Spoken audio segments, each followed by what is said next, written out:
Bueno, vamos a empezar si les parece bien. Eh, Bienvenidos todos a la clase, bienvenidos a este curso. Para los que no me conocen, mi nombre es Sergio Pérez Cortés. eh, Soy profesor de la universidad desde hace muchos años eh, y desde hace un cierto tiempo inauguramos esta clase que se llama La filosofía como forma de vida y que tiene, ustedes lo verán, un interés particular. Miren, yo les comentaba que este curso, que he dado durante ya un cierto número de años, se llama La filosofía como forma de vida. Eh, es un curso, a mi juicio, muy interesante y por eso lamento que haya pocos inscritos. Es un curso muy interesante por dos razones fundamentalmente. La primera es que es un curso que se centra en las filosofías helenísticas, es decir, las filosofías que se colocan entre Aristóteles y la Edad Media. Ahorita voy a empezar a hablar ya de estas filosofías, pero por ahora lo que importa es, estamos hablando de filosofías que datan después de Aristóteles y que todavía en la época de Agustín están más o menos vivas. Entre Aristóteles y San Agustín, más o menos, es el periodo que cubren estas filosofías. En segundo lugar, este curso tiene interés porque en ese momento la filosofía tomó una forma particular. La filosofía tomó el aspecto de ser una forma de ser, una forma de vivir. Esto es extremadamente interesante porque estas filosofías no solamente construyen un horizonte ético, sino que construyen una reflexión acerca de la libertad humana, acerca de qué es la filosofía misma. En eso vamos a insistir mucho. ¿Qué es la filosofía misma? Y por tanto, presentan un interés particular, no solo porque son materias que no se ven en los programas de estudio. En nuestra carrera no hay filosofía helenística, no se ofrece dentro de historia de la filosofía. Y por otro lado, en la UNAM tampoco se dan estos cursos. Y por otro lado, son filosofías que tienden a influir en nuestra existencia, o que por lo menos se proponen influir en nuestra existencia. De manera que son filosofías que tienen este doble interés de ser efectivamente una forma de vivir, una forma de concebirse, una forma de atenderse a uno mismo, de cuidar de uno mismo. Bien, este curso está pensado en esta ocasión particular de manera un poco distinta a los cursos que he ofrecido hace ya años. Este curso no se ofrece hace unos 3 años, yo creo, más o menos, no solamente por la pandemia, sino porque no había tocado darlo previamente. Normalmente, este curso yo lo ofrezco basado en los textos de las escuelas helenísticas importantes, estoicos, epicúreos y cínicos. Fundamentalmente, no tocamos escépticos porque el escepticismo es un problema aparte, aunque sí en algunos momentos nos referimos a ellos. Eh, pero esta vez, pero esta vez me parece, para darle más animación a la cosa, voy a hacer más énfasis en los dos autores contemporáneos que han inspirado esta corriente y a los que yo les debo muchísimo en el plano del pensar, que son, por un lado, Pierre Hadot, los dos son franceses, Pierre Hadot, y por otro lado, Michel Foucault. Ambos han dedicado una, Hadot prácticamente por completo. No, bueno, tiene algunos textos sobre Wittgenstein y otros sobre el neoplatonismo, pero lo fundamental del texto, de los textos de Hadot se refieren justamente a estas filosofías. Y luego Michel Foucault, hacia el final de su vida, se orientó, sobre todo después de la hermenéutica del sujeto, a tratar estas filosofías. Y verán que tiene un gran interés desde el punto de vista de la historia de la filosofía en general y de la historia de la subjetividad en particular. De manera que este curso, además de basarse en los textos clásicos, digamos, de estoicos, epicúreos y cínicos, en la vida de los cínicos, porque los cínicos dejan muy pocos textos, eh, además de eso, voy a intentar vincularlo a los autores contemporáneos para mostrar la vigencia de estas filosofías, la vigencia de esta perspectiva de la filosofía como un modo de vivir, como un modo de ser. Y ese es el gran aporte que estas filosofías van a ver. Van a ver aquí a la filosofía comprometida con la existencia, a la filosofía como guía para la existencia. Ese es el sentido de estas materias. Espero que quede claro el panorama que estoy dando. Se llama la filosofía como forma de vida porque durante mucho tiempo así han sido descritas las filosofías helenísticas, no solo por Pierre Hadot, sino por otros que también se dedican más o menos desde la misma perspectiva al tema. Claro que las filosofías helenísticas también son objeto de análisis en el sentido filosófico, en el sentido tradicional, pero estas perspectivas toman la cosa desde un punto de vista más cercano a la existencia. Bueno, eso es fundamentalmente. ¿Algún comentario? Solo que, como les decía esta vez, voy a intentar hablar más de Hadot y de Foucault, porque me interesa que vean la manera en que estas filosofías revivieron, sobre todo en el contexto francés, no únicamente en el contexto francés, pero fundamentalmente en el contexto francés, recientemente. ¿Y a qué condujeron? ¿A qué han conducido? Algo que llamaremos en su momento una historia de la subjetividad, una historia de las relaciones de sí a sí. Pero ya hablaré de eso con más detalle. ¿Alguna pregunta hasta aquí? ¿Algún comentario que quieran hacer? Hemos expuesto cómo es el curso, cómo se actúa, hemos expuesto cómo se aprueba, hemos expuesto las condiciones de asistencia y he tratado de hablar brevemente del contenido. Voy a empezar, voy a utilizar la sesión de hoy para hacer algunas presentaciones, prolegómenos y tal, pero desde antemano les digo ya dónde vamos a empezar. Vamos a empezar con el libro que ustedes deben recibir ya, han recibido ya, que se llama ¿Qué es la filosofía antigua? De Pierre Hadot. ¿Sí? Chequen por favor en su link si ya lo recibieron.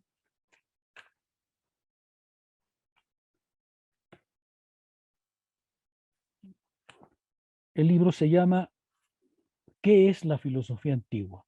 Su autor es Pierre Hadot, H-A-D-O-T. Pierre Hadot, con H. Bueno, ese es el que vamos a empezar y vamos a empezar desde en la página 1, la filosofía antes de la filosofía y sobre todo el apartado B, que es el apartado 2, se llama la aparición de la noción de filosofar. La aparición de la noción de filosofar. El objetivo de ese primer momento será reflexionar sobre cómo apareció la filosofía, cómo surgió la filosofía.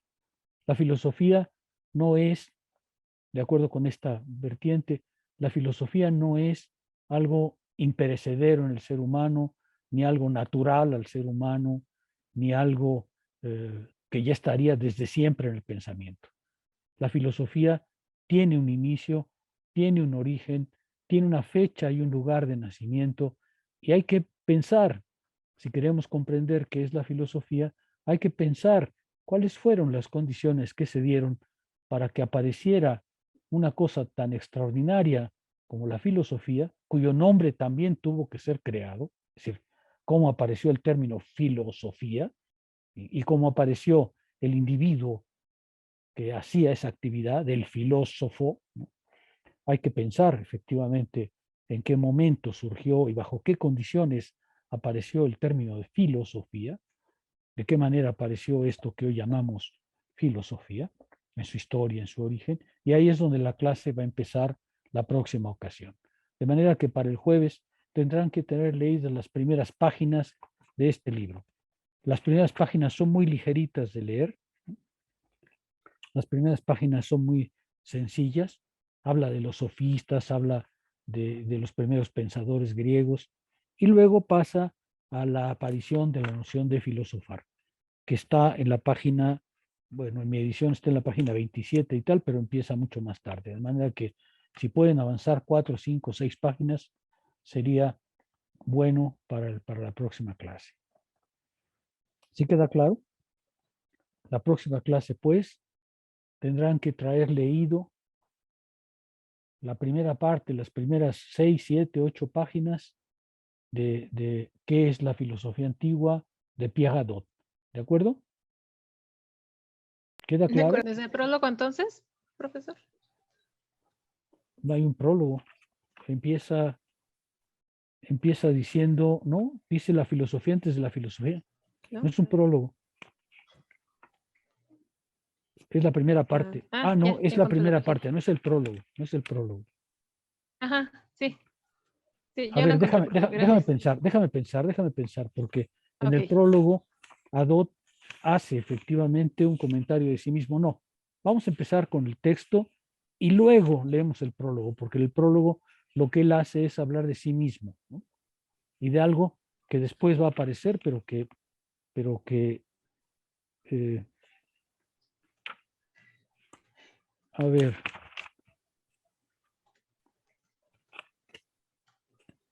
no, tienes razón. Hay que empezar por el prólogo. Me corrijo. Hay que empezar por el prólogo. Porque la Ok, pregunta profe. la plantea en el prólogo. Dice, reflexionamos muy pocas veces en lo que es en sí la filosofía. A los estudiantes de filosofía se les hace conocer sobre todo las filosofías, pero nunca les dicen qué es la filosofía. Nunca les dicen qué es la filosofía misma. Simplemente esperan que conociendo a los griegos, conociendo a los medievales, pues tarde o temprano comprenderán qué es la filosofía. Pero la pregunta nunca se la formula. Entonces, sí vamos a empezar por el prólogo, que es más personal, pero tiene razón.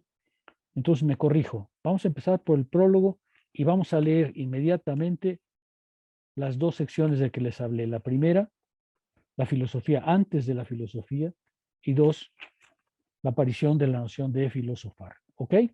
¿Sí queda más claro? ¿Alguna pregunta Sí, más? sí, profesor. Por el momento ya no. Sobre todo los que están empezando, Lucía, Yael, Owen. Sí, profesor. Todo claro. Bueno, déjenme decirles algo antes de empezar propiamente. Los textos que vamos a leer son inolvidables, ¿no? Son preciosos, son textos que son una delicia, y si en alguna materia uno disfruta la lectura, pues es en esta, porque los textos que vamos a leer son, además de muy interesantes, en muchísimos casos muy conmovedores. Déjenme dibujar entonces qué vamos a leer y ya empiezo a hablar de las filosofías helenísticas.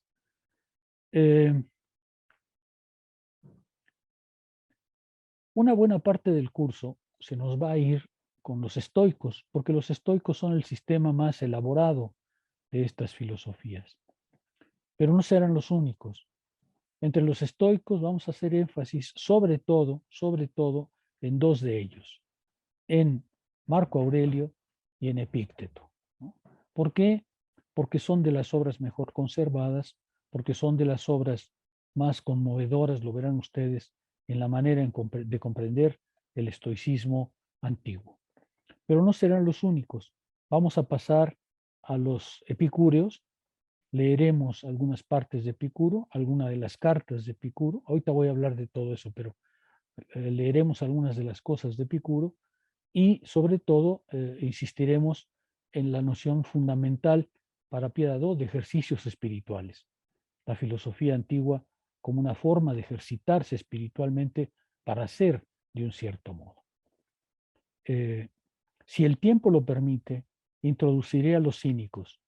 Los cínicos son un caso extraordinariamente interesante porque son muy atractivos, son muy simpáticos, pero son tremendos, tienen una posición filosófica sumamente fuerte, radical, ¿no es cierto? Y me gustaría llegar a ellos porque, como les decía Michel Foucault, al final de su vida, justamente el último curso lo dedica fundamentalmente a los cínicos y en particular a Diógenes de Sinope. Foucault tiene unas ideas, me parece muy interesantes, es una lectura del cinismo muy actual, muy combativa además, ¿no? Y eso será la cerradura del curso. Estoicos primero, epicúreos después, cínicos al final. Esa es la estructura de lo que vamos a ver. Son textos deliciosos, incluidos los de Pierre Hadot y de Michel Foucault. Son textos muy conmovedores. Bueno, si no hay comentarios, paso a hablar un poco de las filosofías helenísticas y qué quiere decir el helenismo, lo helenístico. Estas historias principian, la historia de la filosofía helenística principia alrededor del siglo del año 300 antes de Cristo. Es la época en que se funda en primer lugar el cinismo, digamos, aparece el cinismo. Déjenme volver un poco atrás para dibujarles mejor el panorama todavía, porque estoy, como ustedes ven, un poco frío todavía. Las filosofías helenísticas están constituidas fundamentalmente de 4 escuelas, de 4 llamadas escuelas, y de 2 corrientes de pensamiento o formas de vida. Esto es importante porque la sobrevivencia de estas escuelas dependió en gran medida de cómo se institucionalizaron. Después de la irrupción de Alejandro Magno, existieron 4 grandes escuelas, de las cuales vamos a estudiar 2, y un modo de vida. Las 4 grandes escuelas que existían eran la Academia de Platón, que sobrevivió a su fundador, el Liceo de Aristóteles, que en ese momento era dirigido por Teofrasto, el estoicismo, que era una escuela de filosofía, y el epicureísmo, que también era una escuela de filosofía. Ya hablaremos de qué es una escuela de filosofía en su momento, pero por ahora esas son las 4 grandes escuelas. Y luego había 2 que se llamaban corrientes de pensamiento, porque no lograban formar propiamente una escuela, aunque eran claramente filosofías que podían diferenciarse de las otras. Y las 2 escuelas eran, uno, el escepticismo, fundamentalmente el escepticismo que surgió de Pirrón, pero luego se asentó en la Segunda Academia, y por otro lado el cinismo, que a través de Diógenes de Sinope tuvo una larguísima trayectoria. De manera que eran 4 grandes escuelas las que sobrevivieron y 2 grandes corrientes de pensamiento que constituyen esta época. Bueno, ahora sí paso ya a la parte de qué es el helenismo. Todo empieza con la irrupción del poder de Macedonia, con Filipo, que fue el padre de Alejandro, pero luego se consolidó con la presencia de Alejandro Magno. Como ustedes recuerdan, Alejandro Magno hace del poder macedónico un poder mundial. Alejandro de Macedonia extiende, después de que su padre había ya iniciado el proceso, extiende el poder griego hasta los confines de la India. Estamos hablando del gran conquistador de la antigüedad. Este movimiento histórico, que es extremadamente importante, abrió un horizonte nuevo en las relaciones humanas y también en la filosofía, por varias razones. La primera es que el poder macedónico, que era un poder centralizado, en Alejandro fundamentalmente, debilitó las estructuras políticas fundamentales del mundo griego. Como ustedes recuerdan, el mundo griego clásico está basado en la polis, en la idea de cada individuo es un ciudadano, cada individuo pertenece a una polis. Y por eso, libros como La República de Platón o La Política de Aristóteles hacen énfasis en que la existencia social, la existencia de cada individuo, la existencia de cada uno, depende de su vínculo con la polis a la que pertenece. El horizonte de Platón y de Aristóteles es un horizonte basado en la polis, en la estructura de la ciudad antigua. Como ustedes saben, la polis es independiente de otras polis. Atenas es separable de Tebas, Atenas es separable de Esparta. Cada polis, cada ciudad griega es en sí misma un estado, tiene una asamblea, tiene una forma de gobierno particular. Y esta forma de gobierno y esta política hace que cada ciudadano sea lo que es en relación con la polis a la que pertenece. Pero esa estructura desde Filipo y luego con Alejandro, va a desaparecer. Se va a centralizar el poder griego, todo el poder griego se va a centralizar en un único conquistador que avasalla a todas las ciudades y las somete. De manera que el horizonte en que se movían Platón y Aristóteles, es decir, la polis, va a desaparecer. Y ahora lo que va a aparecer es una gran concentración de poder en manos de un grupo, pero de un solo, sobre todo, individuo. A ese momento en que lo helénico griego se expande a todo el mundo, es al que se llama helenístico. Periodo ya no helénico, porque el periodo helénico era justamente el periodo en que los griegos estaban, en cierto modo, encerrados en sí mismos, centrados en sí mismos. Helenístico quiere decir que la cultura griega a través de Alejandro se expandió por todo el mundo y entró en contacto con muchas otras culturas. De manera que en ese momento se inició un momento histórico radical, un momento histórico completamente nuevo que modificó las estructuras políticas, las estructuras sociales y por tanto modificó también la filosofía. El periodo helenístico es el periodo que se abre justamente con las conquistas de Alejandro. Se llama helenístico y ya no helénico, porque ya no es solamente griego, es el mundo griego expandido en vínculo con muchas otras culturas. Ya hablaremos un poco de eso si me da tiempo. Con muchas otras culturas. Alejandro tiene la idea clara, Alejandro busca claramente la idea de que de lo que se trata es de fundar un imperio unificado, un imperio bajo un solo mando que recubra todas las culturas que fue encontrando. Ahorita vamos a hablar de eso un poco más. El periodo helenístico, pues, se abre con las conquistas de Alejandro Magno, por ahí del 300 antes de Cristo. Y se cierra, esto es importante, y se cierra con la muerte de Cleopatra. Ahora esto es particularmente simpático, ¿no? ¿Por qué se cierra con la muerte de Cleopatra? Porque con la muerte de Cleopatra se cierra, se cancela, se termina el último de los regímenes, de los reinados que provenían de las conquistas de Alejandro Magno.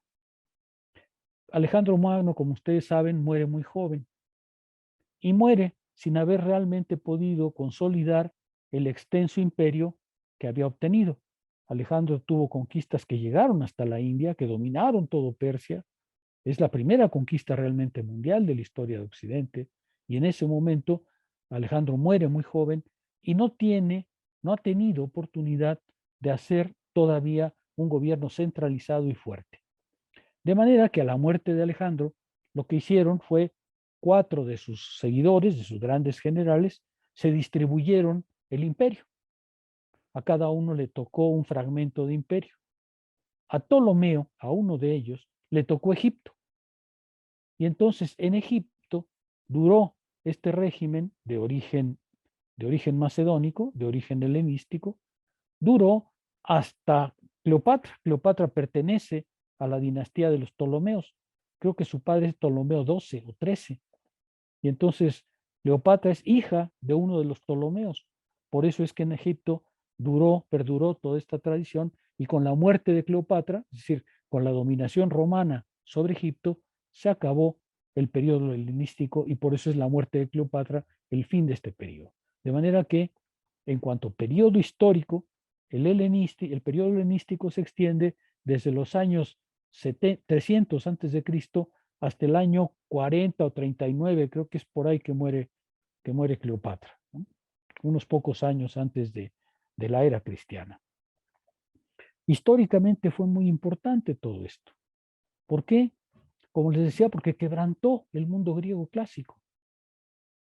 Obras como la República de Platón o la Política de Aristóteles ya no eran pensables porque esas obras estaban vinculadas a la idea del vínculo entre el ciudadano y la polis. Y ahora lo que había era individuos bajo un régimen que era extraordinariamente lejano a los individuos, muy lejano a los individuos. Las decisiones que se tomaban en las monarquías helenísticas, pues ya nada tenían que ver con la democracia, ya nada tenían que ver con la participación individual en los asuntos públicos, de manera que se crearon en ese momento varias cuestiones de una gran importancia.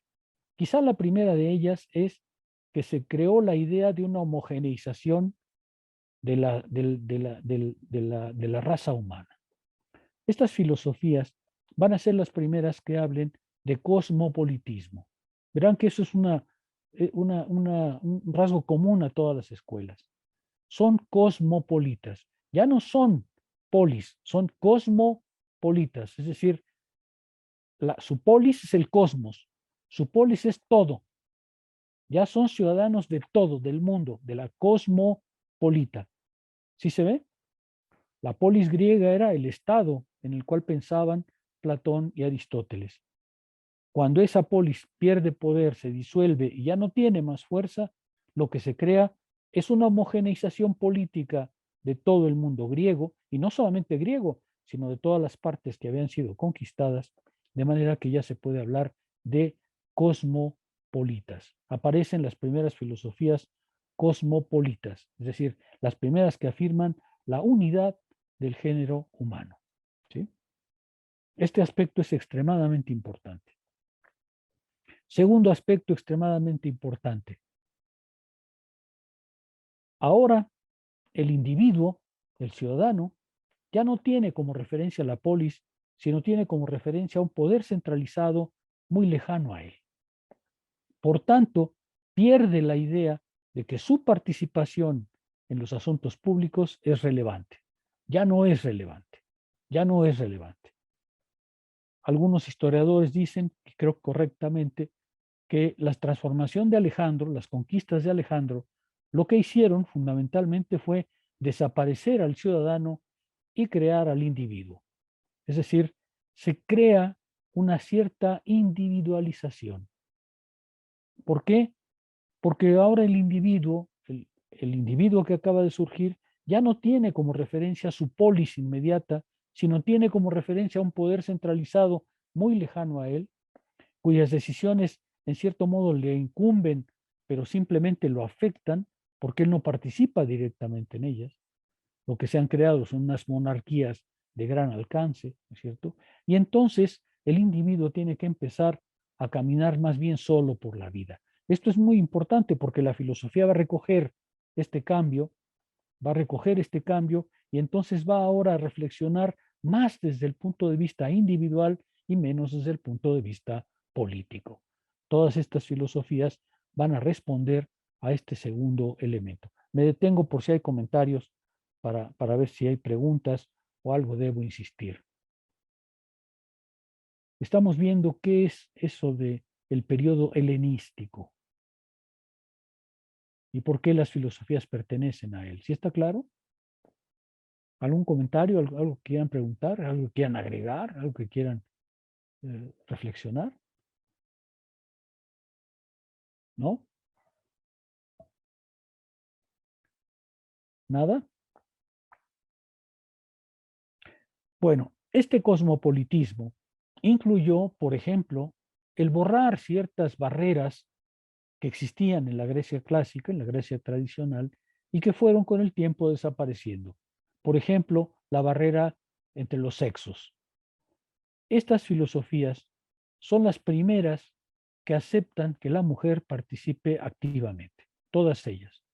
Hay muchas mujeres filósofas en este momento, particularmente en la escuela de Epicuro, pero también sabemos de mujeres estoicas, también sabemos de mujeres cínicas, es decir, la mujer que tradicionalmente en Grecia ocupaba un lugar muy marginal y muy dominado, por ejemplo, en la Grecia clásica, la mujer dentro de la casa siempre estaba en una habitación con los niños o en un conjunto de habitaciones y no salía de ahí, no salía de ahí. Es decir, ni siquiera era ama de la casa, ni siquiera se puede decir eso, era más bien cuidadora de niños, eh, reproductora de individuos y por supuesto amada por su esposo probablemente, pero en todo caso muy dominada. Pues estas filosofías van a borrar esa diferencia y van a aceptar la presencia activa de mujeres en todas ellas.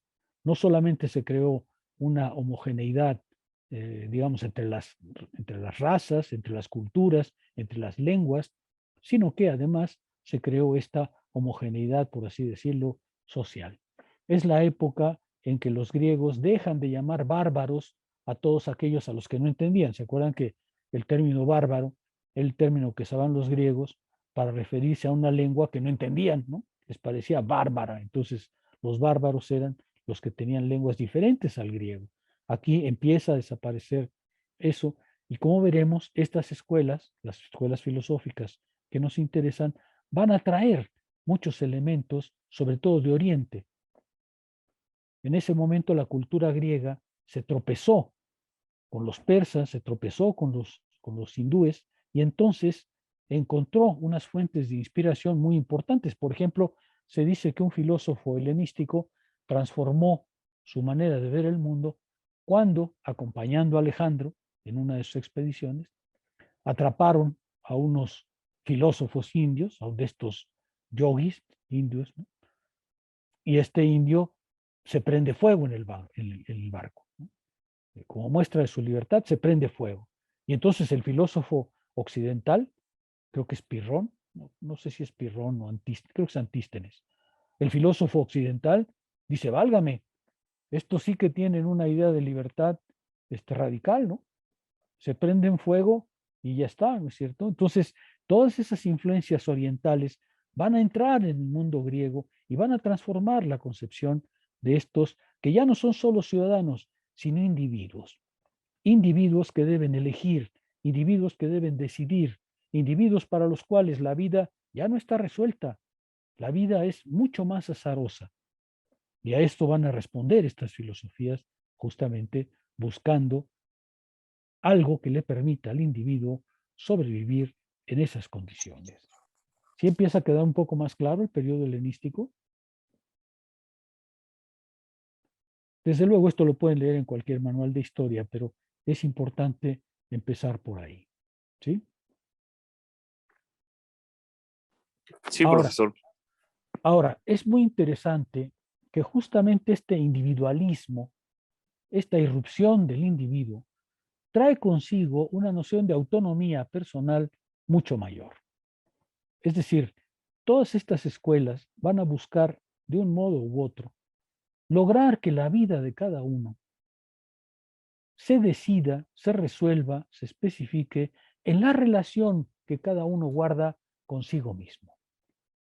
Si para el griego clásico la vida estaba vinculada sobre todo a su existencia política, ahora la vida de cada uno va a estar vinculada a su propia autonomía, a la reflexión que haga de sí sobre sí, a la reflexión que pueda hacer de sí sobre sí mismo.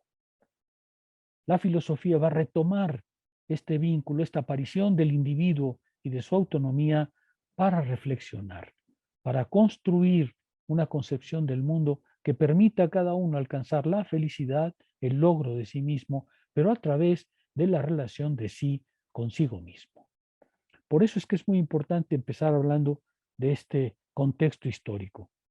Las filosofías no surgen de la nada, las filosofías surgen de un momento histórico específico, de ciertos problemas de la existencia, y en este caso los problemas venían de la profunda transformación que había sufrido el mundo griego después de la desaparición de la polis, después de la desaparición del horizonte tradicional y el surgimiento de un mundo radicalmente nuevo, de un mundo radicalmente distinto. ¿Sí queda claro? Sí, profesor. Las filosofías van a responder a esta situación buscando efectivamente que la filosofía se convierta en una orientación para vivir. Por eso se van a llamar filosofías como forma de vida. Tanto el estoicismo como el epicureísmo, como el cinismo, van a responder a su manera cada uno a estas transformaciones históricas que hemos venido narrando. El periodo helenístico es justamente el periodo en que, de acuerdo con algunos individuos, se descubre el individualismo, se descubre y se fortalece lo que Foucault va a llamar una relación de sí consigo mismo, una relación de cada uno consigo mismo para alcanzar la felicidad, para alcanzar el logro personal. ¿Sí? ¿Sí queda claro? Este es el horizonte en el que nos vamos a mover, en el cual el mundo griego ha sufrido una conmoción. ¿Sí? Es verdad que el mundo griego absorbió las otras culturas, pero esa absorción fue una absorción que en cierto modo transformó a ambos. Transformó a los dominados y transformó a los dominadores. La cosa se puso todavía más radical cuando en el año 174 a.C., más o menos, Roma tome posesión de Grecia. En ese momento, el helenismo ya no solamente cubrió las culturas que Alejandro había conquistado, sino que recubrió también al mundo romano. Es un truismo entre los historiadores la afirmación de que Roma conquistó a Grecia por las armas, pero Grecia conquistó a Roma por el espíritu. Es decir, la conquista romana en el año 170, me parece, antes de Cristo, lo que va a hacer es vincular esas dos culturas, van a ver por qué esto es muy importante, vincular estas dos culturas de tal manera que a partir de entonces el helenismo ya no es solamente griego, sino es greco-romano.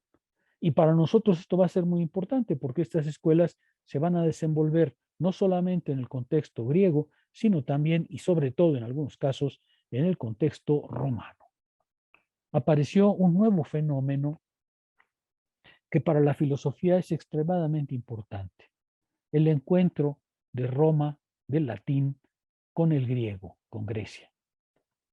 Este encuentro entre la lengua griega filosófica y el latín de los romanos va a ser decisivo para nuestra vida.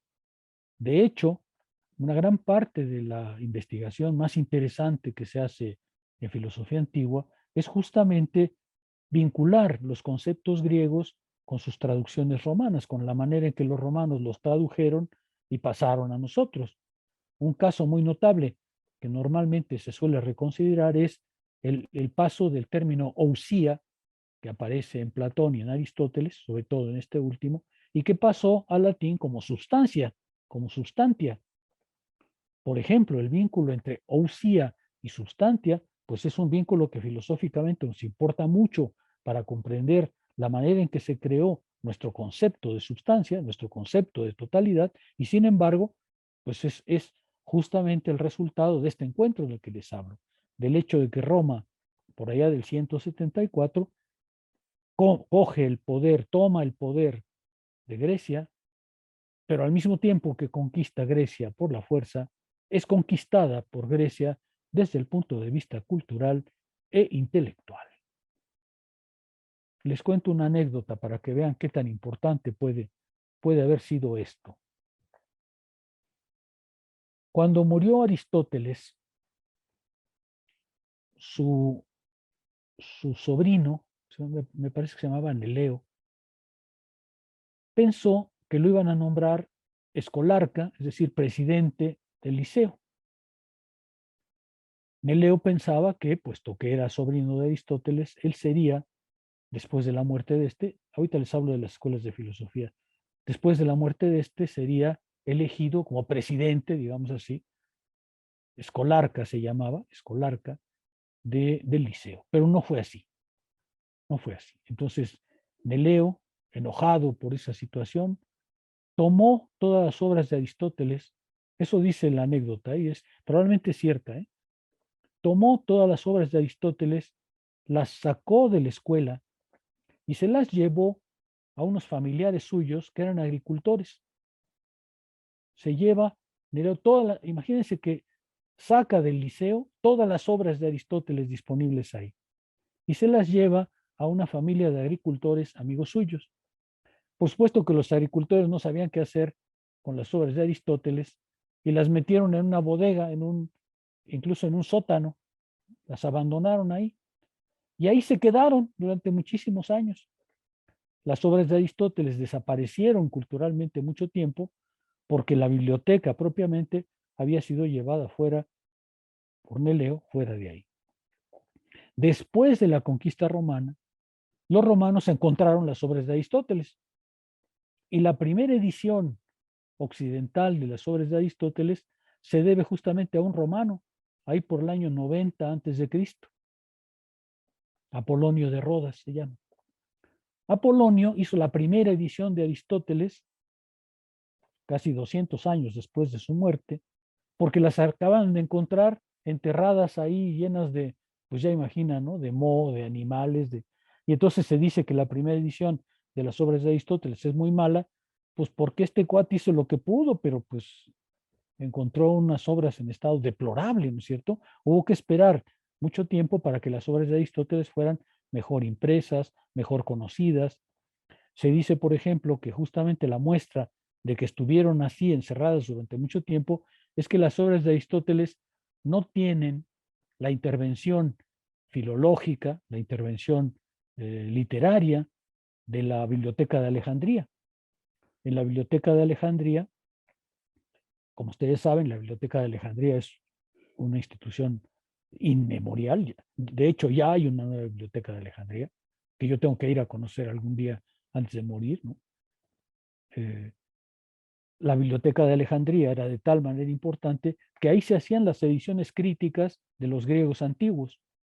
Por ahí pasaron las obras de Platón, por ahí pasaron todas las obras filosóficas de la antigüedad, porque los bibliotecólogos de la Biblioteca de Alejandría hacían ediciones críticas. Las obras de Aristóteles no tienen o no se percibe la mano de esas ediciones críticas. Por eso se piensa que efectivamente no estuvieron disponibles durante todo ese lapso mientras fueron encerradas en ese sótano tanto tiempo. Vean ustedes hasta qué punto el vínculo entre Grecia y Roma son importantes. Es decir, para nuestra cultura filosófica, ese encuentro fue crucial, fue determinante. ¿Por qué? Porque todo lo que tenemos, o prácticamente todo lo que tenemos, proviene justamente de ese encuentro. Proviene del encuentro de la cultura griega con la cultura romana y el latín. ¿Algún comentario hasta aquí? Me le he pasado hablando y hablando, así que díganme, ¿conocen todos esta historia? Yo tengo una pregunta, profesor. A ver, Víctor. Cuando habla de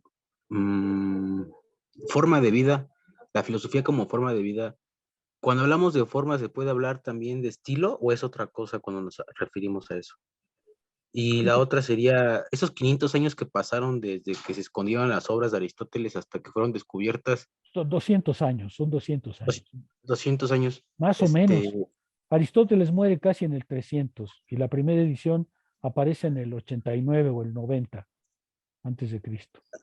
¿hablamos de una desaparición hasta de su recuerdo o hay comentarios que se No, difunden entre los...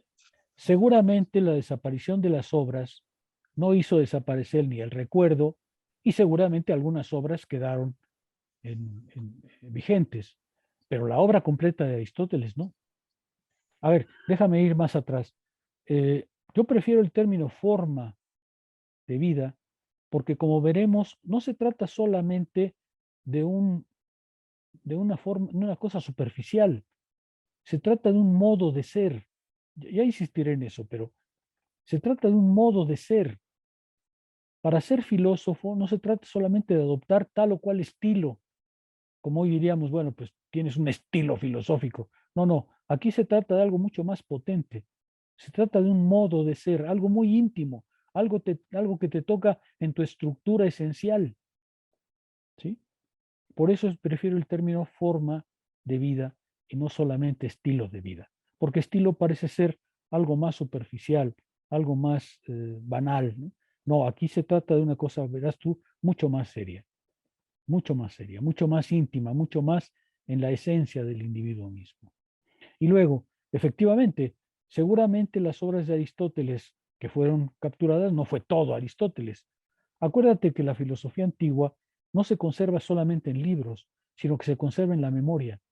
Y entonces seguramente hay una persistencia de Aristóteles durante ese tiempo, pero las obras mismas aparentemente habían sido puestas de lado. Es decir, Aristóteles no tuvo la misma suerte que Platón, que fue sus obras, las obras de Platón fueron todas conservadas en la academia, siempre con mucho cuidado, y por eso de Platón tenemos todo lo que escribió y de Aristóteles no. De Aristóteles se perdieron muchas cosas.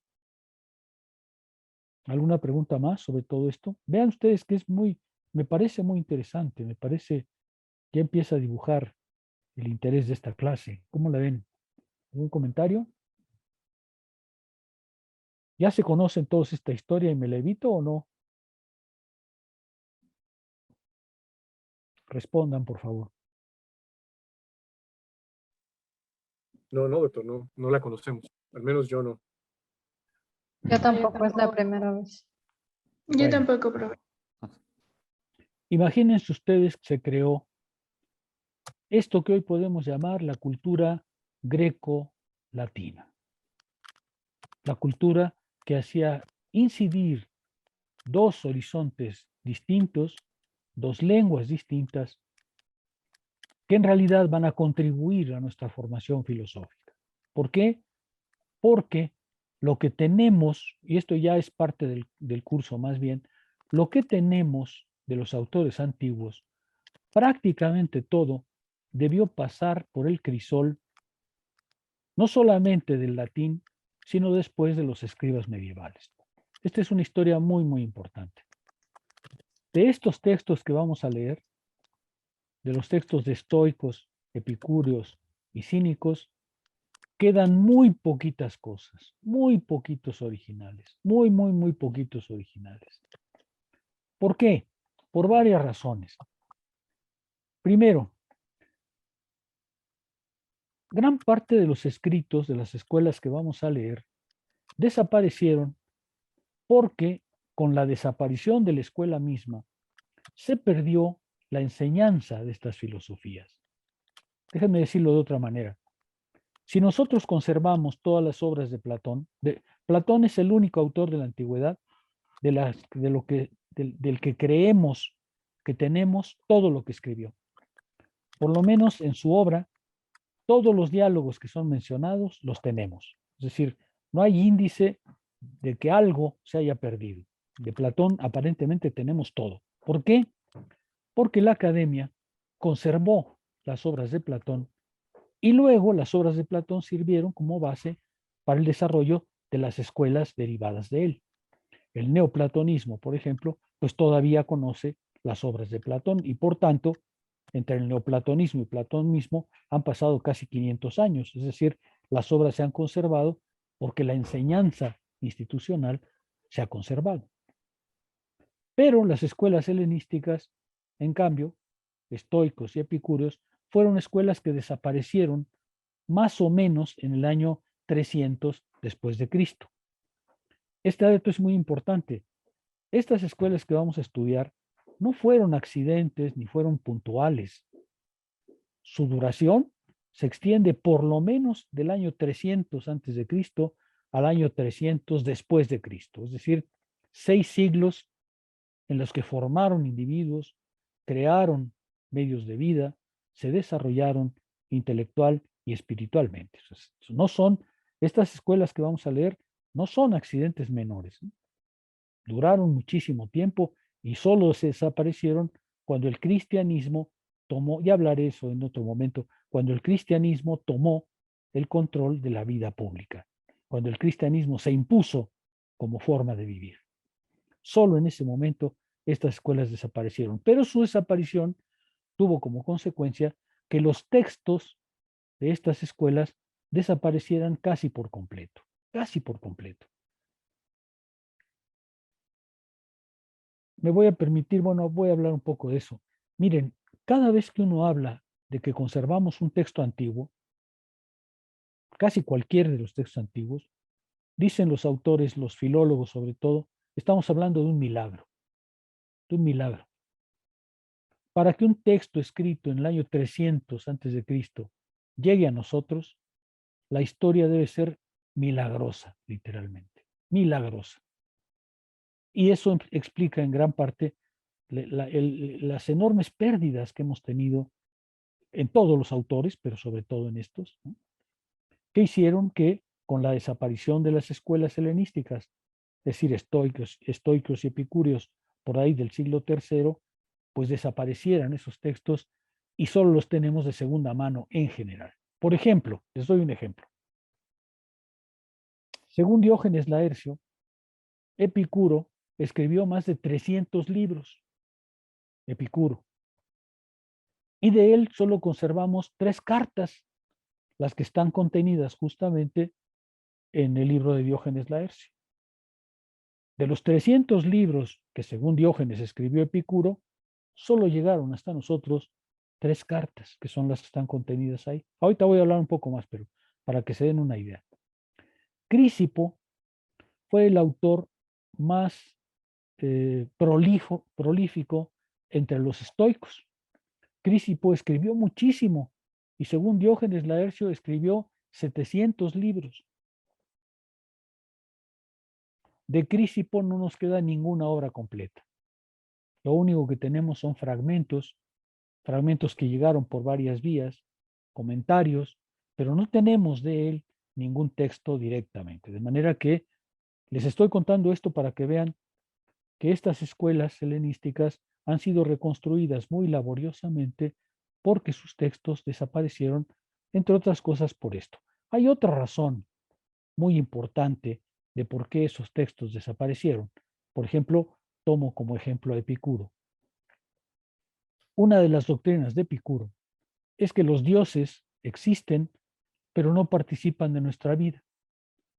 Los dioses, dice Epicuro, están allá en el intermundo jugando a la pelota en las playas de Atenas, ¿no?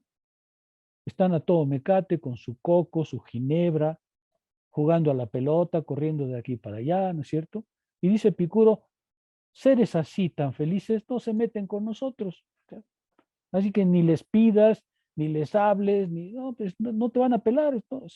Los dioses epicúreos andan por allá. Y dice, ¿cómo seres tan perfectos se van a meter con nosotros? ¿Qué pueden querer de nosotros los dioses? Nada. Entonces, claro, Epicuro es visto como el gran ateo de la humanidad. Ahora, el problema es que todos los textos que tenemos actualmente en nuestras manos son textos que debieron ser recopiados en los monasterios cristianos entre el siglo VIII y el siglo XII. Prácticamente todos los textos que tenemos son manuscritos hechos por los únicos que sabían escribir en esa época eran los cristianos y los monjes. Entonces, los pocos textos que tenemos son todos textos que los monjes medievales, es decir, los cristianos monjes medievales, reprodujeron y por eso los tenemos todavía. Es decir, encontraron ejemplares antiguos, los recopiaron en pergamino y gracias a eso los tenemos. Pero imaginan ustedes a un monje cristiano escribiendo esto de los dioses? Pues no. Entonces las obras de Epicuro desaparecieron porque Epicuro era el gran ateo de la humanidad. Entonces, claro, de 700 libros que escribió, pues no llegaron prácticamente ninguno a nosotros porque los cristianos, los monjes cristianos, no los recopiaron. Y entonces toda esa generación de cosas está perdida. Todo esto para decirles cuál es la literatura que vamos a enfrentar, cómo es la literatura que vamos a enfrentar. Los libros de todos ellos están perdidos. En algunos casos, y aquí hablo ya de la segunda vertiente de la conservación de los libros, la segunda vertiente es que las obras se conservan por lo que los filólogos llaman una vía indirecta. ¿Qué quiere decir una vía indirecta? Que otro autor se refiere a nuestros autores, pero se refiere con sus propias palabras. A veces toma cosas de los autores directamente, pero muchas veces se interpreta. Por ejemplo, tomo a Cicerón como ejemplo. Gran parte de lo que tenemos del estoicismo actualmente descansa en las obras de Cicerón. De hecho, Cicerón es el que hace la traducción o gran parte de la traducción de los términos griegos a los términos latinos. Cicerón, cuando fue expulsado de la vida pública, cuando lo echan de la vida pública, decidió dar a conocer en Occidente la cultura filosófica griega. Pero para ello tenía que traducirla, porque tenía que pasar del griego. Los aristócratas romanos leían griego normalmente, pero Cicerón considera que es necesario aclimatar la filosofía griega en latín, y entonces él hace una gran parte de las traducciones de nuestros textos antiguos. Le debemos a Cicerón una gran parte de lo que conocemos. Pero ¿qué hace Cicerón? Lo que hace Cicerón es no que recopia los textos antiguos, sino que se refiere a ellos, escribe un diálogo y entonces pone a uno de sus personajes a hablar como estoico y pone a otro de sus personajes a hablar como epicúreo y luego se pelean, ¿no es cierto? Y entonces, gracias a la obra de Cicerón, conocemos las tesis de estas filosofías.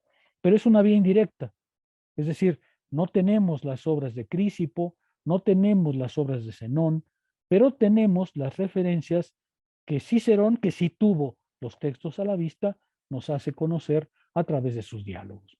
Esa es lo que se llama la traducción, perdón, la preservación indirecta.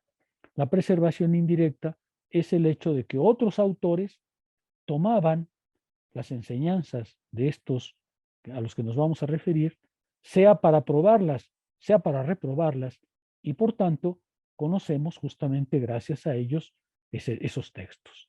Otro buen ejemplo es Plutarco, por ejemplo, ¿no? Plutarco, como ustedes saben, es el de los Moralia, Plutarco era muy admirado en la antigüedad, pero Plutarco es enemigo de los estoicos y también de los epicúreos.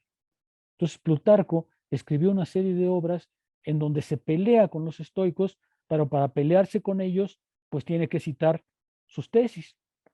Y entonces sus tesis, las tesis estoicas las conocemos gracias a los debates que Plutarco hace contra ellos, es decir, peleándose con ellos. Incluso tiene un libro que se llama Las contradicciones de los estoicos, en donde Plutarco se opone a la filosofía estoica, pero lo hace teniendo que citarlo. Y gracias a eso, gracias a esa vía indirecta, tenemos la obra de estos autores. Una fuente más que es muy importante y es la que vamos a leer nosotros, es la que van ustedes a tener a la vista, es Diógenes Laercio. Diógenes Laercio, el libro que les llegó se llama La vida de los hombres ilustres. Es un libro sumamente interesante que normalmente no se lee en las escuelas de filosofía. Las historias de filosofía nunca lo leen. Ya les explicaré por qué, pero nunca lo leen. De Diógenes Laercio no sabemos nada, no conocemos más que su obra. No sabemos ni siquiera cuándo la hizo. Más o menos sospechan que fue por ahí de inicios del siglo III, 220, 230, y probablemente fue en Asia. Pero pues, no se sabe ni quién era, ni dónde vivió, no se sabe nada. La obra la escribió como regalo para su hijo, porque quería dejarle un testimonio de la filosofía antigua, y entonces recaptura los textos que tenía a la mano. Era un hombre muy culto porque tiene prácticamente todas las fuentes antiguas, y hace una obra en donde colecciona justamente los puntos de vista de cada uno. Nosotros vamos a leer de Diógenes Laercio el libro séptimo que le dedica justamente a los estoicos. El libro séptimo que dedica a los estoicos será uno de nuestros puntos de partida, y ahí lo que van a ver es justamente cómo Diógenes trae de manera indirecta las afirmaciones de las escuelas originales. Gracias a eso, tenemos esos textos. A ver. Alguien escribió, pero no pudo leerlo. ¿Puede repetir? Alguien escribió algo. Soy yo, nada más para decirles que el libro de Diógenes se los envío entre hoy y mañana. Ese todavía todavía no lo tengo. Bueno. Bueno, ya lo van a encontrar. Diógenes es una de nuestras grandes fuentes, pero Diógenes no es filósofo. Entonces lo que él hace es que recaba tesis filosóficas y luego anécdotas, chistes, bromas, apodos, y por eso es que no lo leen las historias de la filosofía, porque Diógenes les parece un libro muy poco filosófico, muy poco serio, aunque en realidad es una de las grandes fuentes de la antigüedad, ¿no? Por ejemplo, Diógenes Laercio es el que nos cuenta cómo murió Diógenes de Sinope, el cínico. Hay varias versiones de cómo murió Diógenes de Sinope, pero una de ellas es Diógenes comía las cosas crudas, como los cínicos, ¿no? Los cínicos decían que no había por qué cocinar. Y entonces dice Diógenes que un día Diógenes encontró un pulpo y se lo estaba comiendo crudo. Pero en ese momento se acercaron unos perros, ¿se acuerdan que a los cínicos les dicen los perros? O sea, se acercaron unos congéneres de Diógenes y se empezaron a pelear con el pulpo. Y a mordidas mataron a Diógenes de Sinope.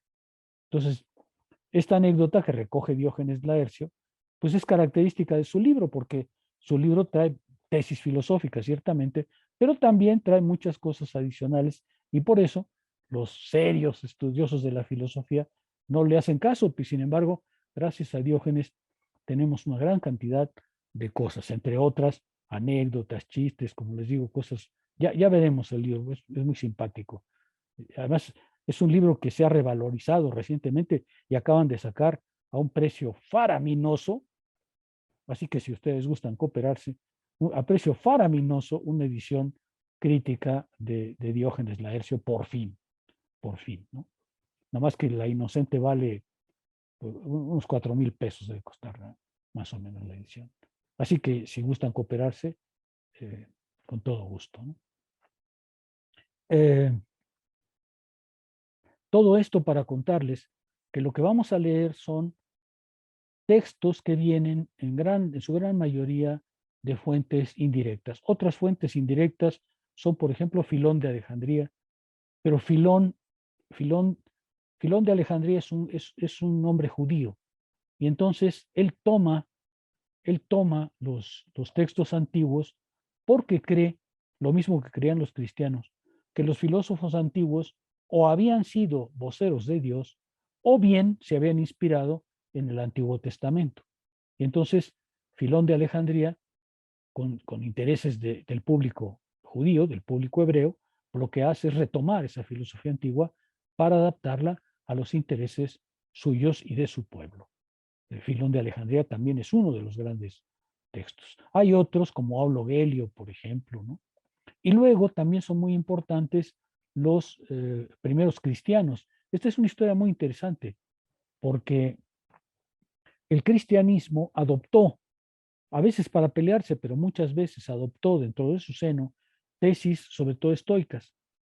Y entonces tenemos muchas referencias, pues, de autores importantes como Clemente de Alejandría o Juan Estoveo, que son cristianos, pero que retomaban la filosofía antigua para aprobarla en algunos casos, para reprobarla en otros, pero normalmente para aprobarla. Y entonces sabemos, por ejemplo, las palabras de Crisipo, las palabras de Zenón, a través de todo esto. De manera que cuando uno lee estas filosofías, normalmente lo que tiene que ver son obras. Hay una obra que es muy importante que si alguno de ustedes desea, yo le paso el fragmento. No se puede pasar, es un libro de 1000 páginas, en donde recogen todos los pequeños testimonios que hay por aquí y por allá de nuestros autores y nos lo presentan por temas. Por ejemplo, la física, la ética.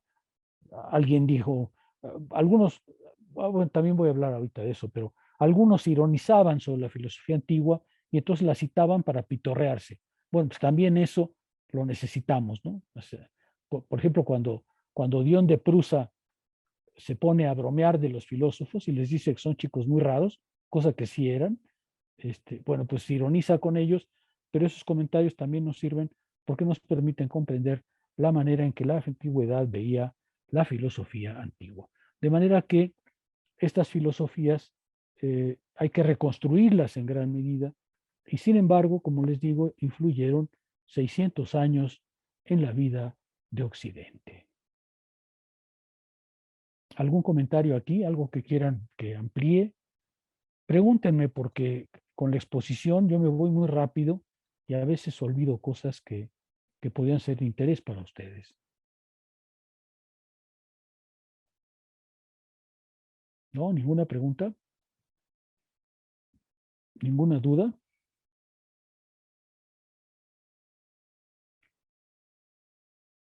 ¿No?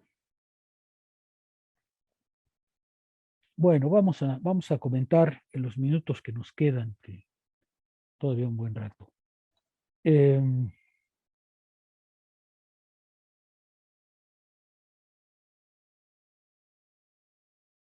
Lo primero que es necesario que sepan es que la figura del filósofo en la antigüedad, lo vamos a ver con mucho detalle, pero la figura del filósofo en la antigüedad fue siempre considerada como una suerte de anomalía, ¿cierto?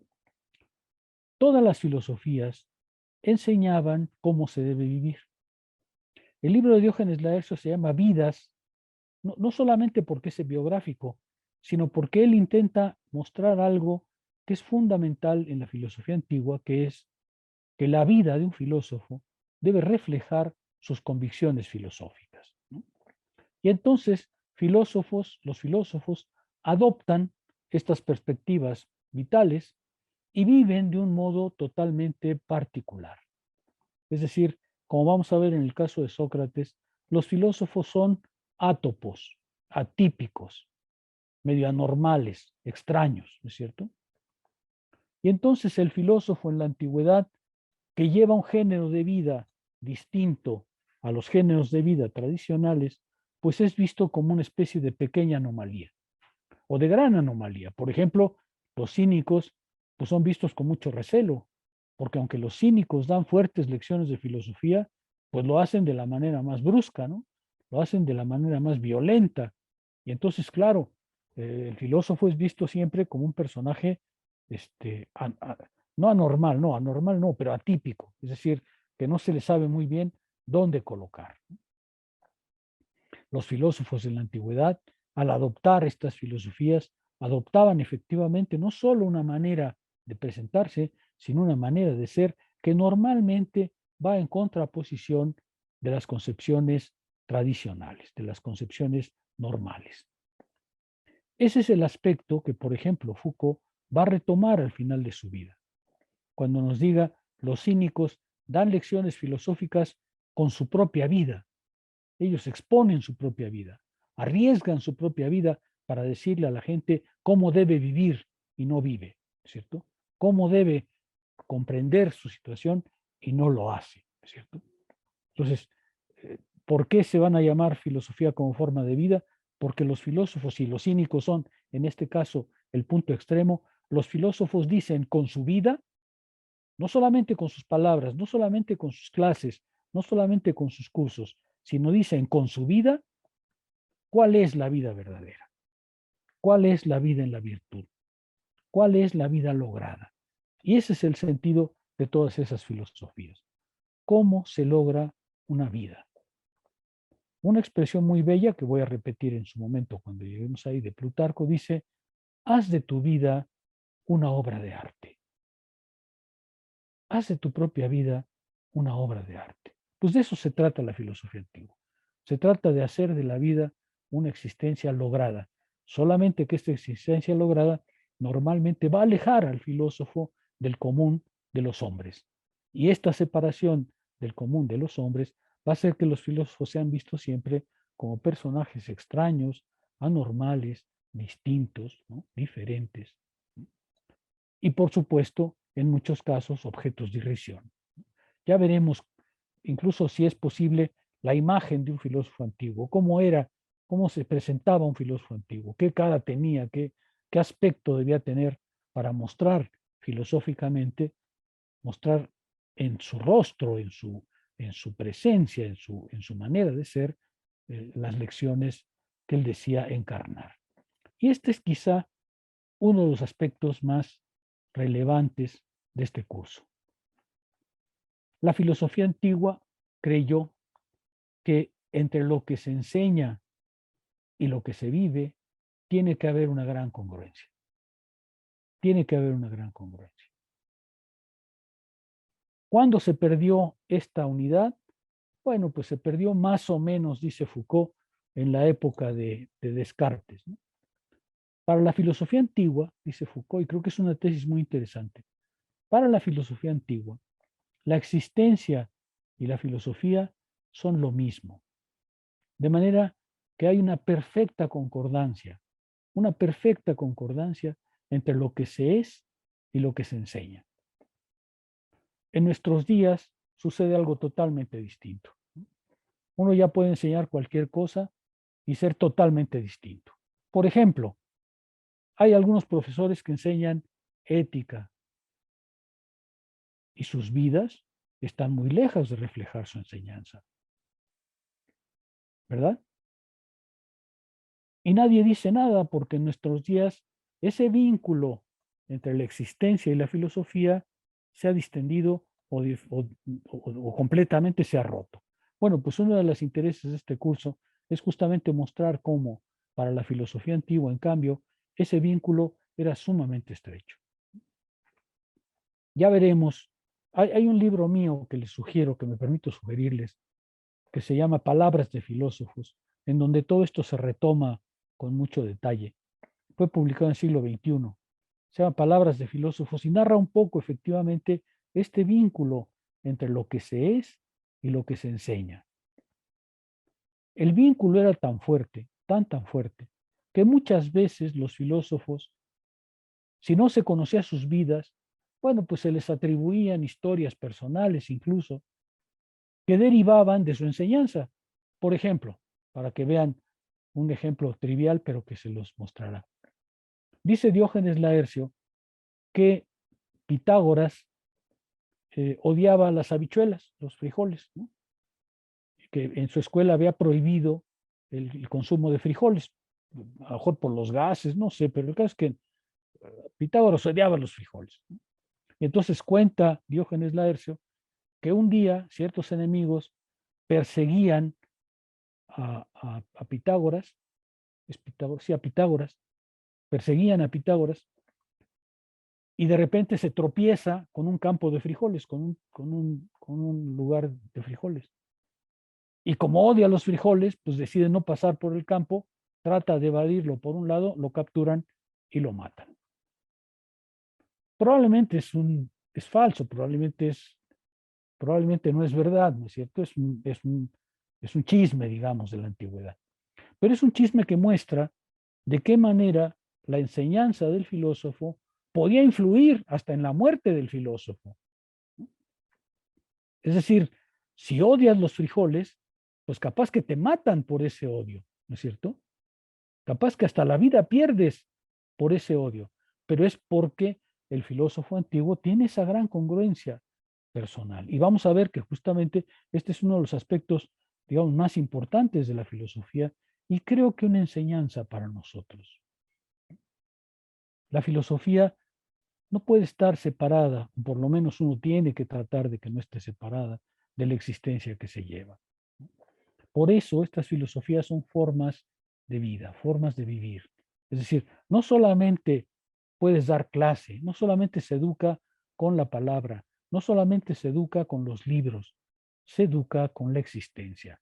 Y hay un montón de fenómenos asociados a esto. Por ejemplo, Foucault va a dedicar una parte importante de su obra final a la libertad de palabra, a la capacidad que tiene el filósofo de decir la verdad, de ser capaz de decir la verdad. Ya estoy avanzando un poco temas que vamos a ver en el curso, pero para que vean hacia dónde va todo esto, ¿no es cierto?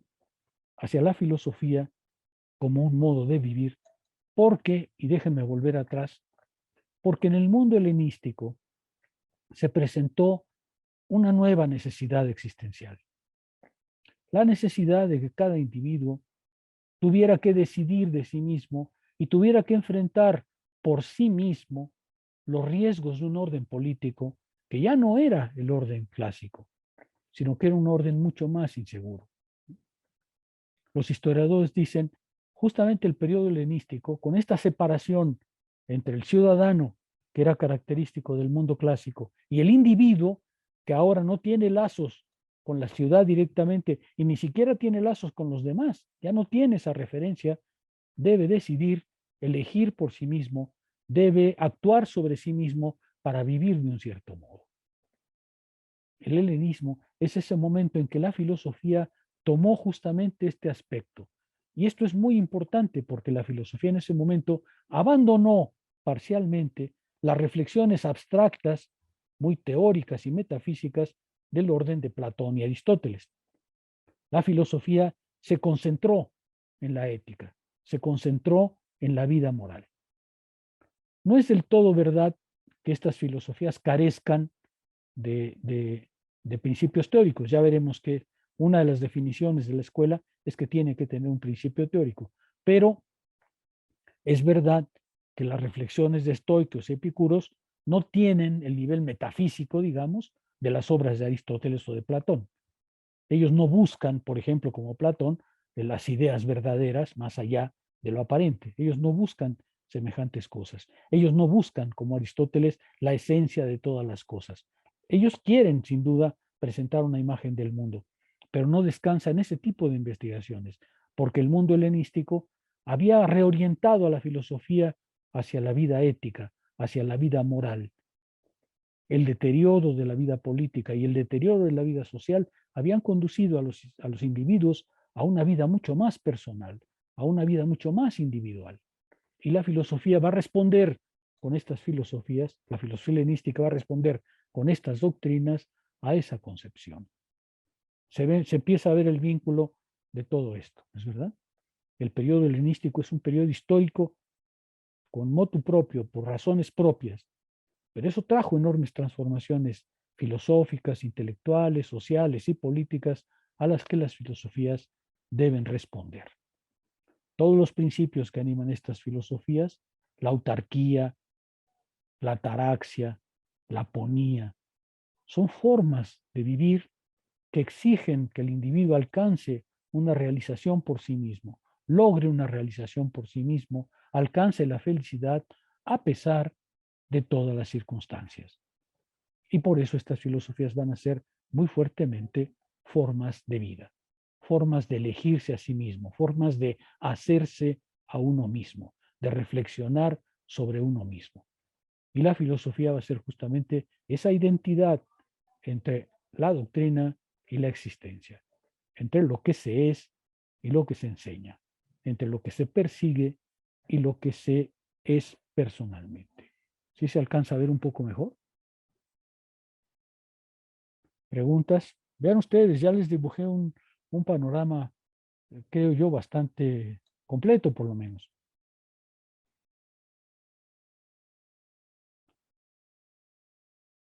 Ya hablamos del helenismo, ya hablamos de cómo llegaron estos libros a nosotros, ya hablamos de cómo se vinculaban la existencia y la doctrina, ya hemos hablado de varias cosas que tocan a estas filosofías. Ya incluso hablamos de cuántas escuelas había, ¿no? ¿Comentarios? ¿Les resulta interesante esta clase? René. Sí, profesor. Bueno, sobre lo que usted ha comentado, yo he pensado y he considerado que la ética es un problema de orden práctico que hoy por hoy parece ser que no, no se pone en práctica, vamos, perdón por la redundancia. Y es que pues yo siento o creo que el hecho de que una persona tenga conocimiento sobre la ética o sea un especialista en ética, no amerita ni tampoco asegura que sea una buena persona o que esa ética realmente la ponga en práctica. Y eso me causa hasta cierto punto, pues, algo de conflicto, ¿no? Por un lado. Y por otra parte, también habría que analizar y pensar qué entendemos o qué se está entendiendo por ética.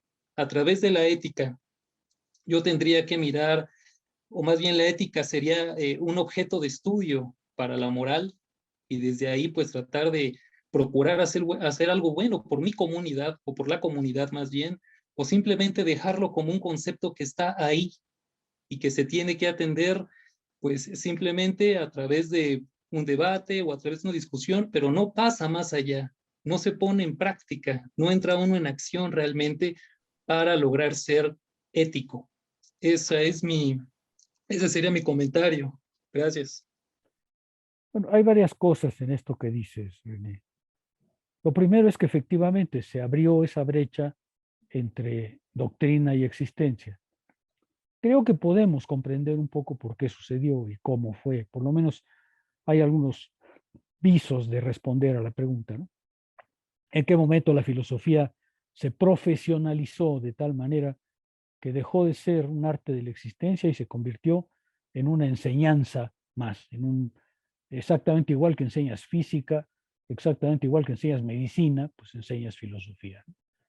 Y entonces eso separó, entre otras cosas, este vínculo. Pero ya hablaremos de eso. Las dos cuestiones que tú planteas exigen para responderse gran parte del curso, pero la primera es esa, que sí podemos comprender en qué momento se escindió la doctrina y la existencia.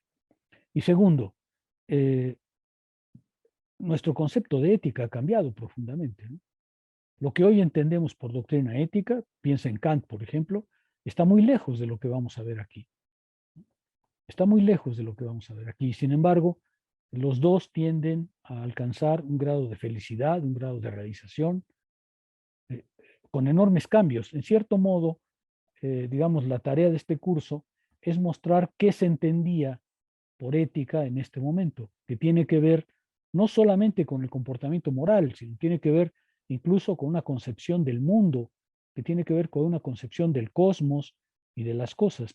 Es decir, a tu segunda pregunta respondo, toma un poco de paciencia, porque justamente se trata también de evaluar la distancia que hay entre nuestra comprensión de ética hoy, de lo que es una ética hoy, y la comprensión de la antigüedad de la ética.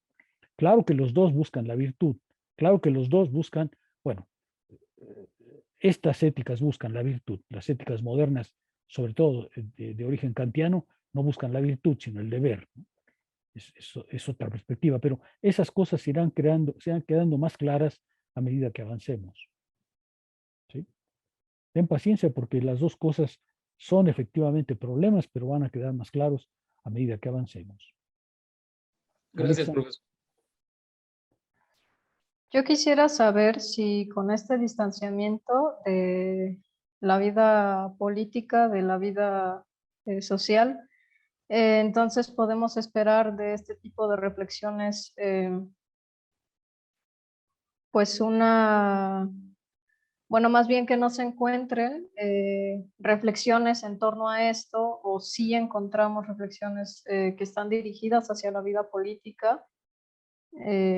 Digo, nada más para saber si al momento de leerlas, bueno, evitar malinterpretaciones en Sí. relación a esto.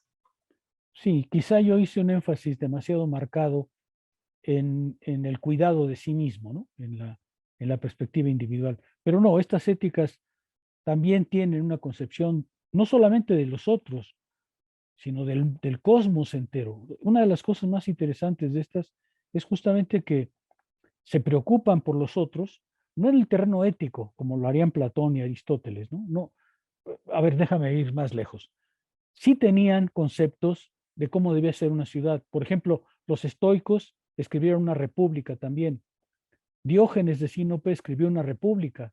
Es decir, como todos los autores antiguos, igual que Platón y que Aristóteles, ellos describen lo que a sus ojos debe ser la ciudad perfecta. Pero, por ejemplo, en el caso de los cínicos, en su ciudad perfecta, en la república de Diógenes, pasan cosas inaceptables. Por ejemplo, dice Aristóteles que hay que compartir a todas las mujeres y a todos los hombres, porque pues, ¿por qué vas a vivir como monógamo si la puedes pasar bien con todos? Entonces, todos ellos escriben una concepción del mundo también, pero es una concepción del mundo basada en sus principios. Entonces, suelen ser muy, muy diversas, ¿no? Por ejemplo, Diógenes dice, Diógenes de Sinope, en su ciudad se permite el canibalismo. Claro, cuando los antiguos leyeron eso, pues se quedaron patetas, ¿no? Pero es porque en realidad Diógenes está defendiendo la concepción cínica de la vida en común. Todos ellos tienen una concepción de la vida en común. No política en el sentido de Platón y Aristóteles, no política en el sentido de cómo debe ser el Estado, sino una concepción de cómo debe ser la comunidad para que los hombres realicen su existencia. Pero sí, todos ellos tienen, no carecen de esa dimensión. Y a veces, como los estoicos, es muy sublime la dimensión que tienen, ¿no? Ya verás lo que piensan los estoicos de cómo comportarse con los demás. Gracias. ¿Algo más? Miren, déjenme cerrar un poco con esto. A mí me parece que estas filosofías son realmente temas para existir, para vivir. La experiencia que mis alumnos han tenido en estos cursos siempre es que estas filosofías les dejan muy profundas enseñanzas. Independientemente de que no podemos ser estoicos ni menos cínicos hoy, ni epicúreos, pero sí que dejan enseñanzas para la vida. Y por eso este curso se llama La filosofía como forma de vida. Ya empiezan a ver por qué. porque se trata de mostrar, como dice Adot sobre Sócrates, que también se filosofa en la calle, que se filosofa todos los días, que se puede hacer filosofía en el mercado, en el microbús, en la panadería. También hay filosofía ahí. Eso es lo que ellos quieren, llevar la filosofía a la existencia. Vean ustedes que a mi juicio es muy interesante, a mi juicio es, por lo menos en mi caso puedo decirles, ha habido grandes enseñanzas de esta perspectiva y por eso creo que vale la pena darla a conocer entre los alumnos. ¿Algún comentario más? Yo tengo una pregunta, profesor. A ver, Víctor. Hace tiempo, creo que en clase de Hegel, nos mencionó así de pasada que en Occidente, que Occidente también tiene su espiritualidad, ¿no? Sí, sí. ¿Estas filosofías se pueden considerar como parte de la espiritualidad de Occidente? Sí. Y otra pregunta. Este contexto que vamos a explorar este trimestre sobre el imperio, en cómo la filosofía se voltea a reflexionar sobre el individuo y que en algún momento también tienen que lidiar con el resquebrajamiento de ese imperio, ¿no? ¿Podríamos hacer un paralelo entre esa época y la nuestra? Eso siempre me ha llamado la atención. Si ese periodo de crisis y que también se enfrenta a la incertidumbre y todo esto, es paralelo al que nosotros vivimos hoy en día, ¿no? Y ya. Sí, a la primera pregunta, sí. Justamente Pierre Adot va a introducir un concepto que es muy bonito, que él llama ejercicios espirituales. Porque estas filosofías, para convertirte en lo que debe ser, te piden que te ejercites, te piden que hagas ejercicio sobre ti, que practiques sobre ti, que actúes sobre ti. Y entonces son ejercicios espirituales. Ya explicaré con Adot por qué le llama espirituales. Son de orden sobre todo mental, pero son espirituales en sentido pleno. O sea, sí, parte de la espiritualidad de Occidente está aquí. Y segundo, yo diría que hay aspectos en los que estas filosofías se acercan a nuestros días. Por ejemplo, cuando Foucault enfrentó el problema de la sexualidad, justamente recurrió a estas filosofías porque hemos pasado en la historia de Occidente el momento en que alguien, en este caso la ley de Dios, el cristianismo, nos decía cómo actuar, ¿no? Es decir, el cristianismo trajo consigo otra forma de vida. De hecho, yo comentaré eso porque una de las tesis es que el cristianismo se impuso en Occidente porque era una forma de vida, exactamente igual que otras filosofías. Pero el cristianismo trajo como forma de vida muy profundas restricciones sexuales, por ejemplo, ¿no? Los días permisivos, las posiciones, la frecuencia, en fin. Y entonces dice Foucault, en realidad, cuando el cristianismo se alejó de nosotros, ya no guiamos nuestras vidas así, pues nos encontramos en una situación similar. ¿Cómo nos contenemos hoy? ¿Cómo somos hoy gentes morales si no hay una ley que nos sea dictada desde fuera? Si ya no hay una ley en el sentido cristiano del término, en el sentido de la palabra de Dios para actuar, ¿cómo actuamos? ¿Qué nos controla? ¿Qué es lo que nos permite controlarnos? Estamos en esa situación de incertidumbre que en este caso es porque el cristianismo no había irrumpido. Estamos hablando de 300 años antes de Cristo. O sea, para estos el cristianismo no es ni remotamente un horizonte. Entonces ellos se preguntan, ¿qué hacer con mi libertad? ¿Qué grado de libertad tengo? Y si tengo un grado de libertad, ¿cómo hago uso de él? En ese sentido, tienes razón, nos acercamos a esa forma de incertidumbre. Por supuesto, hay muchas cosas aparte, pero sí hay ese grado en que hoy nos tenemos que preguntar, ¿soy libre? ¿En qué medida? ¿Y cómo hago uso de esa libertad? ¿Cómo hago un uso moral de esa libertad? En ese sentido, sí estamos muy cerca. ¿Sí queda claro? Sí, gracias. ¿Alguna pregunta más? Bueno, ya tuvieron una pequeña probada de lo que es un curso, a mi juicio, delicioso. Pero claro, es cuestión de gustos, ¿no? Como dicen. Pero a mi juicio es un curso espléndido, pero ya veremos, ya veremos. ¿Algún comentario adicional? ¿Les resulta interesante? ¿Qué dirían? Yo profe, en Historia de la Filosofía 3 con el profesor Alejandro Telcam, pero ya en clases virtuales, porque lo tomé 2 veces ese curso con él, y en clases virtuales nada más nos dio así las últimas 3 sesiones, una pequeña probadita. Por eso ahorita me interesó su curso, porque dije, bueno, ahorita si puedo abundar más en el tema de una vez. Ya. Y sí se me hizo bastante interesante, precisamente por lo que acaba de exponer usted en esta clase. Muy bien. ¿Y los demás? Seguro muchos de ustedes llegaron sin saber de qué iba la cosa. Bueno, pues ya más o menos tienen idea. ¿Y ahora? Sí, pues justo como dice Elizabeth, ¿no? Creo que solamente teníamos pequeñas probaditas, ¿no? Pequeños vistazos y tal vez con lo que cada uno haya leído, pero pues así propiamente, y justo como lo dice, ¿no? Pues tampoco hay un curso específico entre filosofía griega y entre filosofía de la Edad Media para este tipo de temas. Y ahorita pues con toda que ha dicho ahorita pues sí suena bastante interesante, profesor. Bueno, pues ojalá.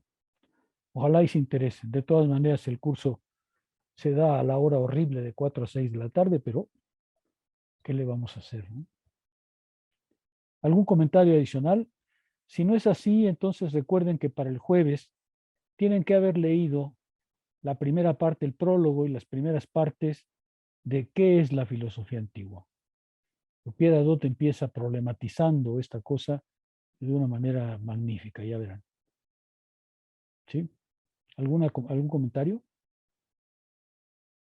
Bueno, pues si no es así, nos veremos entonces el jueves a las 4 de la tarde. Por favor, la clase empezará a 4:15, pero no lleguen a las 4:15.